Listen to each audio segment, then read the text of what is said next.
আসসালামু আলাইকুম। শুরু করতে যাচ্ছি অন্তরপ্রলা লেখনীতে ফারজানা মনি। পর্ব ৪। লোকটা কাপা হাতে দোকানের শাটার নামিয়ে রাফিনের সাথে হাঁটল। কয়েক মিনিট হেঁটে রাফিন আরিয়ানের সামনে দাঁড়িয়ে বলল, ভাই, সুখবর। সুমনের ভাইয়ের দোকান থেকে এই নুপুরটি বানানো হয়েছে। আরিয়ান চোখের রোদ চশমাটা খুলে পাশে তাকিয়ে দেখল রাফিনের সাথে ৩০ ঊর্ধ্ব একটা লোক দাঁড়িয়ে আছে। লোকটা ভয়ে ভয়ে বলল, আসসালামু আলাইকুম ভাই। আরিয়ান লোকটাকে পা থেকে মাথা অবধি পরখ করে মৃদু কণ্ঠে বলল, ওয়ালাইকুম আসসালাম। লোকটা আরিয়ানের দিকে এগিয়ে এসে আকুতি করে বলল, ভাই, বিশ্বাস করেন, নুপুরটাতে আমি কোনো খারাপ রূপা মিশাই নাই। আমি সৎভাবে ব্যবসা করে পেট চালাই। আরিয়ান হাতের ইশারায় ওনাকে থামিয়ে দিয়ে গম্ভীর কণ্ঠে বলল, আপনি শান্ত হন, ভয় পাবেন না। আমরা আপনাকে কিছুই বলবো না। লোকটা ভেতরে ভেতরে অনেক ছটফটালেও উপরে শান্ত হওয়ার চেষ্টা করল। আরিয়ান আবারও বলল, এটা আপনার দোকানের নূপুর, আপনি শিওর? হ্যাঁ ভাই। কিভাবে এত শিওর হলেন? আসলে আমার তৈরিকৃত সকল গহনায় আমি আমার দোকানের প্রথম অক্ষরটা খোদাই করে দিই। এটা যথেষ্ট কারণ? আমি জানি না, তবে সোনা রূপার ব্যবসা আমার বাবাও করতেন। ওনার কাছ থেকেই আমার শেখা। ঠিক আছে, তার মানে আপনি ১০০% শিওর এটা আপনার দোকান থেকে তৈরি? হ্যাঁ। এই নূপুর জোড়া কে কিনে নিয়ে গিয়েছিল সেটা মনে আছে? লোকটা কয়েক সেকেন্ড ভেবে তারপর জবাব দিল, আসলে বড় ভাই, এই রূপার কাজ বর্তমানে অনেক কম করি। মাসে ৬ মাসে কয়েক জোড়া বিক্রি হয়, তবে নাম ঠিকানা কিছুই জানি না। আপনার দোকানে বিক্রিত পণ্যের মেমো রাখেন না? হ্যাঁ, রাখি। গিয়ে সেই খাতাটা নিয়ে আসুন। কথাটা শুনতেই লোকটা দোকানের দিকে দৌড়ে গেল। রাফিনের আদেশে লোকটার সাথে একজন লাঠিয়াল গেল। ৫ মিনিট পর মেমোর খাতাসহ লোকটা হাজির হলো। আরিয়ানের হাতে দিতেই সে চেক করে দেখল, চলতি বছরে মাত্র ২ জন ঢালাই রূপার নূপুর বানিয়েছে। একজন বানিয়েছে ৫ জোড়া, আরেকজন বানিয়েছে ১ জোড়া। যে ১ জোড়া বানিয়েছে সে বছরের শুরুতে বানিয়েছে, আরেকজন গত ৩ মাস আগে ৫ জোড়া বানিয়েছে। আরিয়ান শুরুতে ভেবেছিল হয়তো ১ জোড়া বানানো ব্যক্তিটি অচেনা রমণীর নূপুর, কিন্তু তাকে অবাক করে দিয়ে স্বর্ণকার লোকটি বলল, আপনাদের এক নূপুর দেখে বোঝা যাচ্ছে এটি নতুন বানানো হয়েছে। তার মানে বছরের শুরুতে বানানো নূপুর এটা নয়। এই নূপুরটি বরং ৩ মাস আগে বানানো ৫ জোড়া নূপুর থেকে ১ জোড়া। আরিয়ান নিজের হাতে থাকা নূপুরের দিকে তাকিয়ে হালকা কণ্ঠে বলল, ভেরি গুড, আপনি ঠিকই বলেছেন। অতঃপর মেমোর দিকে তাকিয়ে দেখল, অক্টোবরের ৯ তারিখ রমেশ মণ্ডল নামের একজন ব্যক্তি ৫ জোড়া নূপুর কিনে নিয়ে গেছে। তার বাড়ির ঠিকানা ঢাকার মোহাম্মদপুরে। এমনকি মেমোতে রোড নাম্বার ও বাড়ি নাম্বারও দেওয়া আছে। আরিয়ান সে মেমোটা ছিঁড়ে নিয়ে লোকটার হাতে কিছু টাকা ধরিয়ে দিয়ে চলে যেতে বলল। লোকটা যেতেই রাফিন এগিয়ে এসে বলল, ভাই, এখন কই যাইবেন? আগে বাড়িতে চল, লাঞ্চ করে দুপুরের পরে মোহাম্মদপুরে যাব। আচ্ছা ভাই। রাফিন জিপের ড্রাইভিং সিটে বসলো, আর আরিয়ান বসলো পাশের সিটে। তাদের গাড়িটি চলছে ঢাকার বাড়ির উদ্দেশ্যে। রাফিন গাড়ি ড্রাইভিং করতে করতেই বলল, ভাই, কিছু মনে না করলে একটা কথা কই। বল। আজকে মোহাম্মদপুর গিয়ে যদি মেয়েটাকে খুঁজে পান, তাহলে কি করবেন? এই একটা প্রশ্নে যেন আরিয়ান স্তব্ধ হয়ে গেল। ঠিকই তো, সে নিজেও জানে না মেয়েটিকে কেন খুঁজছে, তবে তার কেন জানি মনে হচ্ছে মেয়েটিকে খুঁজতে হবে। আগে পরে আরো অনেক অদৃশ্য শত্রু আছে তাদের, তবে আরিয়ান নিজে কখনো স্বেচ্ছায় তাদের কাছে যায়নি। তাদের যখন আক্রমণ করতে ইচ্ছে হয়েছে, নিজেরাই প্রকাশ্যে হোক বা অপ্রকাশ্যে ধরা দিয়েছে।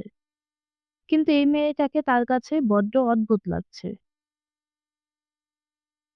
এর মাঝে পরশুদিন রাতে নদীতে বলা লোকটির রহস্যময় কথা সব যেন গুলিয়ে যাচ্ছে তার। ওই লোকটির কথা অনুযায়ী সামনে ঘোর বিপদ। সেই হিসেবে এখন তার গ্রামে থাকা অতি জরুরি। কিন্তু তার মন ছটফট করছে এই রহস্যময়ীকে খুঁজে বের করার জন্য।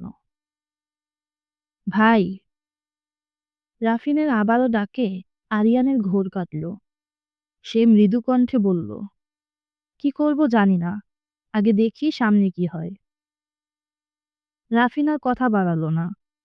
আরিয়ান ভাই নিজে বলতে না চাইলে তার মুখ থেকে একটা কথাও বের করা যাবে না, এটা রাফিন ভালোভাবেই জানে। তাই চুপচাপ গাড়ি ঢুকালো আরিয়ানের ডুপ্লেক্স বাড়িটিতে। এটি ঢাকার উত্তরাতে অবস্থিত। বাড়িতে এসে ফ্রেশ হয়ে ওরা যখন দুপুরে খাবার খেতে বসেছে, তখন কেয়ারটেকার একটা চিঠি এগিয়ে দিয়ে বলল, ছোট সুলতান, গ্রাম থেকে আপনার একটা চিঠি এসেছে। সুলতান আরিয়ান মির্জার কপালে খানিকটা ভাঁজ পড়ল। গত পরশুদিন মাত্র গ্রাম থেকে এসেছে। এর মাঝে কি এমন হলো ভেবেই সে খাওয়া বন্ধ রেখে বা হাতে চিঠি খুলল। সেখানে গুটি গুটি অক্ষরে লেখা, প্রিয় আরিয়ান আব্বাজান, আশা করি তুমি ভালো আছো। আমরা বাড়ির সকলেও ভালো আছি। তুমি কাজে মনোযোগ দাও, আমাদেরকে নিয়ে চিন্তা করো না। যে কারণে তোমাকে চিঠি লেখা, গতকালকে মধ্যরাতে গ্রামের লাঠিয়ালরা একটা মেয়েকে উদ্ধার করে। মেয়েটি আপাতত ভীষণ অসুস্থ। লাঠিয়ালরা জানিয়েছে মেয়েটিকে দস্যুরা অপহরণ করার চেষ্টা করেছিল। মেয়েটি নাকি পালিয়ে আমাদের গ্রামে এসেছে। অসুস্থ থাকার কারণে মেয়েটির নাম ঠিকানা কিছুই বলতে পারছে না। তাই আমি অসহায় মেয়েটিকে নিজেদের বাড়িতে রাখার সিদ্ধান্ত নিয়েছি। কিছুদিন পর সুস্থ হলে না হয় চলে যাবে। কিন্তু তোমার আম্মাজান সেটা মানতে চাইছে না। যদিও সে অনেক মমতাময়ী, কিন্তু তুমি নাকি তাকে নিষেধ করে গেছো বাহিরের কাউকে বিশ্বাস করতে, বাহিরের কাউকে বাড়িতে রাখার অনুমতি না দিতে। তাই সে কিছুতেই রাজি হচ্ছে না মেয়েটিকে আশ্রয় দিতে। সেসব নিয়ে রাগ করে আমার সাথে কথাও বলছে না। এমন একজন অসুস্থ মেয়েকে আমি গ্রাম প্রধান হিসেবে কি করে অবহেলা করি তুমিই বলো। যাই হোক, আমি তোমার কাছে আশাবাদী। পুরো বিষয়টা বিবেচনা করে তোমার আম্মাজানকে একটু বোঝাও। ইতি, তোমার আব্বাজান, সুলতান আদনান মির্জা। চিঠিটা ভাঁজ করে আরিয়ান পাঞ্জাবির পকেটে রেখে খানা শেষ করলো। অতঃপর রুমে গিয়ে নিজেও কাগজ কলম হাতে বসলো। প্রিয় আব্বা ও আম্মাজান, শুরুতেই আপনারা আমার সালাম নেবেন। আমি আপনার পুরো লেখাটা পড়েছি। যদিও এভাবে বিবেচনা করা যায় না, তবু আমি বলবো মেয়েটি যেহেতু অসুস্থ তাকে আশ্রয় দেওয়া হোক। লাঠিয়ালদের বলবেন মির্জাবাড়ি এবং পুরো গ্রামকে ঠিকভাবে নজরদারিতে রাখতে। আর আমার আম্মাজানকে বলবেন অসুস্থ মেয়েটির খেয়াল রাখতে। এটা একজন মানুষ হিসেবে আমাদের দায়িত্ব। তাছাড়া সে আমাদের গ্রামে আশ্রয়ের জন্য এসেছে। আমরা তাকে ফেরাতে পারি না। বাকিটা আমি বাড়ি ফিরে দেখছি। যদিও আমি বলেছিলাম 2 দিন পর, অর্থাৎ আগামীকালকে গ্রামে ফিরব। কিন্তু জরুরি কিছু কাজ পড়ে যাওয়ার কারণে হয়তো আগামীকালকে ফেরা হবে না। আপনারা চিন্তা করবেন না, আমি সুস্থ আছি। গ্রামে ফিরতে আরো 2 দিন সময় লাগতে পারে। নিজেদের যত্ন নিবেন। ইতি, আপনাদের ছেলে সুলতান আরিয়ান মির্জা। লেখা শেষ করেই কাগজটা ভাঁজ করে আরিয়ান কেয়ারটেকারকে ডাকলো। অতঃপর চিঠিটা তার হাতে ধরিয়ে দিয়ে বলল গ্রামে পাঠানোর ব্যবস্থা করতে। বেলা 3টা ছুঁই ছুঁই। আরিয়ান, রাফিন ও লাঠিয়াল সহ বেরিয়ে গেল মোহাম্মদপুরের উদ্দেশ্যে। প্রায় ঘণ্টাখানেকের মধ্যে কাঙ্ক্ষিত স্থানে পৌঁছেও গেল। কিন্তু রমেশ মণ্ডল বাড়িতে নেই। ওনার স্ত্রী ও 10 বছরের মেয়ে থেকে জানা গেল রমেশ মণ্ডল মেয়েদের সাজগোজের সরঞ্জাম বিভিন্ন মেলাতে বিক্রি করে। আর যখন কোথাও কোনো মেলার আয়োজন না থাকে তখন মাথায় করে ফেরি করেন। বর্তমানে উনি ঢাকার বাহিরে 1 মাসের জন্য একটা মেলাতে গেছেন। রাফিন ওনার স্ত্রীকে জিজ্ঞেস করল, উনি কতদিন আগে গিয়েছেন? রমেশের স্ত্রী জুলি মণ্ডল জানান গত পরশুদিন গিয়েছে। কি আর করার, অবশেষে আরিয়ানকে হতাশ হয়ে সেখান থেকে ফিরে আসতে হলো। রাতের খাবার খাওয়া শেষে আরিয়ান নিজের রুমে ব্যালকনিতে দাঁড়িয়ে অন্ধকার আকাশের দিকে তাকিয়েছিল।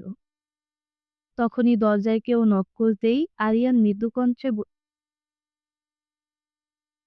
আরিয়ান মৃদু কণ্ঠে বলল, দরজা খোলা আছে। রাফিন গুটি গুটি পায়ে ভাইয়ের পাশে দাঁড়িয়ে বলল, ভাই, আপ- আমরা কি আগামীকালকে সকালে গ্রামে ফিরে যাচ্ছি? আরিয়ান কয়েক সেকেন্ড নীরব থেকে তারপর জবাব দিল, না, আমরা আগামী পরশুদিন গ্রামে ফিরব। কিন্তু ভাই, এখানে থেকে লাভ কি? লোকটা তো শহরে নেই। জানি, ব্যবসায়ী কিছু কাজ আছে, ভাবলাম এসেছি যখন করে যাই। ও, আর নুপুরের বিষয়টা কি করবেন? আরিয়ান শান্ত কণ্ঠে বলল, 1 মাস পরে এই রমেশকে মির্জাবাড়িতে তুলে নিয়ে যাবি। দেখতে দেখতে কেটে গেল আরো 2টা দিন। মঙ্গলবার দিন বিকেলে আরিয়ান তার দলবল সহ ফিরে আসলো সোনাদিঘি গ্রামে। মির্জাবাড়িতে ছোটখাটো একটা উৎসব শুরু হয়ে গেছে আরিয়ান ফিরে আসায়। আশা, আলো, আঁখি ও পাখি দৌড়ে এসে দাদাভাইকে জাপটে ধরে বলল, শহর থেকে আমাদের জন্য কি এনেছো দাদাভাই? আরিয়ান মৃদু হেসে বোনদের মাথায় হাত বুলিয়ে দিয়ে বলল, সবার জন্য উপহার এনেছি, কিন্তু আমাকে না ছাড়লে সেটা দেব কি করে? আলো নিজেই দায়িত্ব নিয়ে বোনদের সরিয়ে মিষ্টি হেসে বলল, এবার উপহার দাও দাদাভাই। আরিয়ান রাফিনের সাহায্যে বোনদেরকে যার যার উপহার বুঝিয়ে দিল। তারপর এগিয়ে গিয়ে মা চাচিদের সালাম করল। ফরিদা মির্জা ছেলেকে সামনে দেখে প্রায় কেঁদেই দিলেন।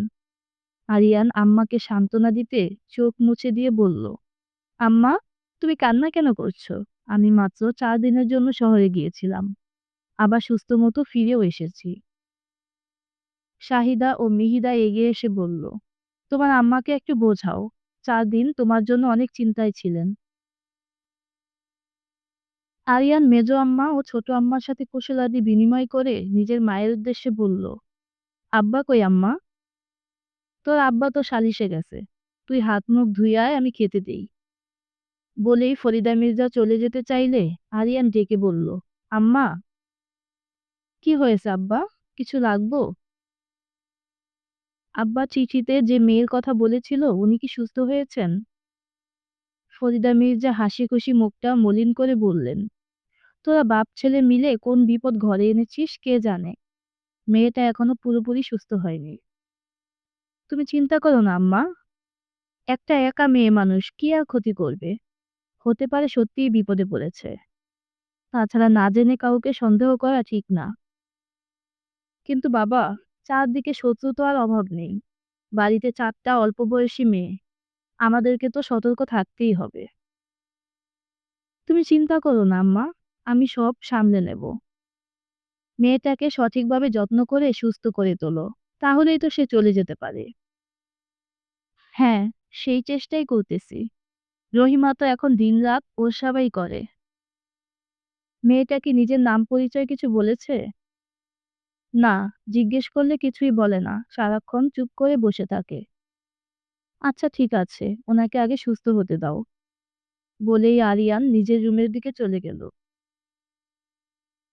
গভীর রাত। আরিয়ান ও রাফিন মধ্যরাতে বেরিয়েছিল গ্রাম ঘুরতে। ফিরে এসে রাফিন নিজের কক্ষে চলে গেলে আরিয়ান ঢুকে অন্দরমহলে। আড্ডা ঘর পেরিয়ে যখন সিঁড়ির দিকে পা দিবে তখনই লক্ষ্য করল, লণ্ঠন হাতে কেউ হেঁটে যাচ্ছে। লণ্ঠনের আলো সামনের দিকে থাকায় পেছন থেকে কালো অবয়ব ছাড়া আর কিছুই স্পষ্ট দেখা যাচ্ছে না। আরিয়ান পায়ে পায়ে এগিয়ে গেল সেদিকে। কাছাকাছি যেতেই বুঝল এটি একটি মেয়ে অবয়ব। আরিয়ান পিছনে দাঁড়িয়ে মৃদু কণ্ঠে ডাকল, শুনুন। তখন মেয়েটির হাত থেকে ঝনঝন শব্দ করে পিতলের ছোট্ট কলসটি নিচে পড়ে গেল। আরিয়ান বুঝতে পারল না মেয়েটি কে, তাই আবারও বলল, কে এখানে? মেয়েটি ধীরে ধীরে পেছনে ঘুরল। লণ্ঠনের হলুদ আলোয় প্রথমেই দৃশ্যমান হলো তার কাজল টানা কৃষ্ণ গহ্বরের মতো দুটো চোখ। সে চোখ দুটোতে আরিয়ান দেখল অগাধ ভয়। পাপড়িগুলো কেমন কেঁপে কেঁপে উঠছে। সে আবারও বলল, কে আপনি? মেয়েটি কাঁপা কাঁপা গোলাপি ঠোঁট আউড়ে বলল, আমি সো- সোনালী স্বর্ণ। লণ্ঠনের হলুদ আলোতে মেয়েটার পুরো মুখ তার নামের মতোই চকচক করছিল। আরিয়ান বিড়বিড় করে বলল, স্বর্ণলতা, মাশাল্লাহ।